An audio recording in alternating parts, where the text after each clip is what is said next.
Imagine two twins, Alice and Bob. Alice stays at home, whereas Bob goes off in a rocket ship at 60% the speed of light.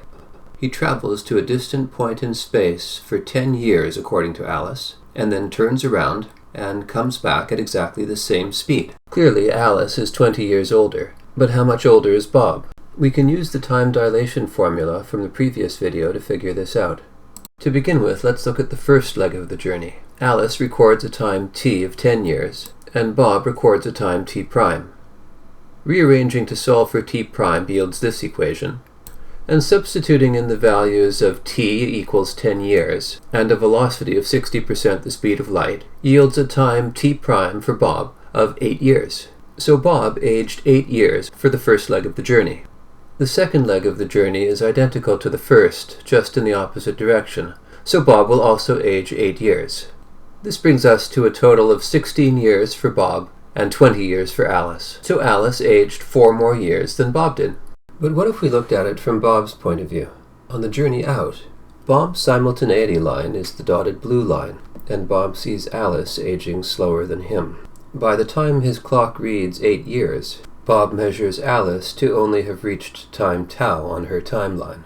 And the relationship between t prime and tau is the same as the relationship between t and t prime, as described in a previous video, because the situations are perfectly symmetric. Solving for tau and substituting the values for t prime and v, we obtain the result tau equals 6.4 years. So Bob measures Alice to have aged only 6.4 years on the journey out. The journey back is the same, but because Bob's velocity is now minus v, the slope of his simultaneity line is also minus v, and therefore points upwards and to the left. Other than that, the situation is perfectly symmetric. Bob ages 8 years on the way back, and Bob measures Alice to age only 6.4 years on the way back. But did you catch what happened at the turnaround point? Just before he turned around, he measured Alice to be at position tau on her time axis, 6.4 years after the beginning of the trip. But then as he turned around at the turnaround point, his line of simultaneity swung from 6.4 years all the way up to 20 minus 6.4 years, or 13.6 years, on Alice's time axis. So as he turned around, he measured Alice to age. She went from being 6.4 years older to being 13.6 years older than when the trip first began. This aging that occurs while the simultaneity line swings is called the simultaneity gap. In this case, the simultaneity gap is 7.2 years, but in general it's always 2vx, which I will show as follows. Consider the dark red triangle. Its slope is v, which is rise over run, or a half delta t over x. Solving for delta t, we obtain delta t equals 2vx. This is our simultaneity gap equation. We can check this result for our special case.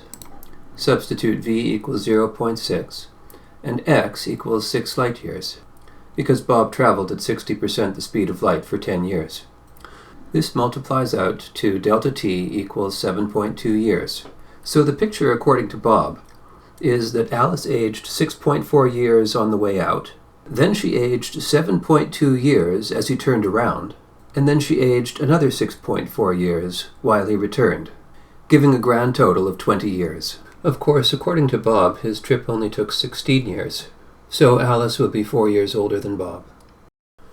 If the twin that goes off in a rocket and comes back is always the younger one upon their return, why is there a paradox? The paradox occurs if we treat Alice and Bob's journey through space-time to be entirely symmetrical. In that case, we may decide to analyze Alice's trip in Bob's rest frame. To illustrate this, let us imagine the entire trip from Bob's rest frame. He watches Alice travel out to a distant point in space, then she turns around and comes back. By applying the time dilation formula on the journey out and on the journey back, we claim she is younger than Bob upon her return. Since they can't both be younger than each other at the same point in space-time, this is a paradox. The resolution of the paradox is to recognize that acceleration is not a relative quantity, and it is easy to identify an accelerated reference frame, because in that frame, momentum is not conserved. Bob accelerates, whereas Alice does not, so the situation is not symmetrical. When we analyzed Alice's aging in Bob's rest frame, we failed to account for the aging of Alice at the turnaround point, because it is at this moment when Bob is accelerating and his simultaneity line is swinging wildly. This swinging of Bob's simultaneity line causes Alice to age from Bob's point of view, and must be accounted for when he measures Alice's aging. We failed to calculate Alice's aging in Bob's rest frame during the acceleration phase of the journey, because there is no easy way to see on this diagram that it equals 7.2 years, or 2Vx, as we calculated earlier in Alice's rest frame. In the next video, we will see how Alice and Bob's coordinates relate to each other in Bob's rest frame during his acceleration, and while his simultaneity line is swinging wildly. We will then use this relationship to successfully calculate Alice's aging in Bob's rest frame during his acceleration, and see if it comes out to 2Vx, as expected. Thank you for watching.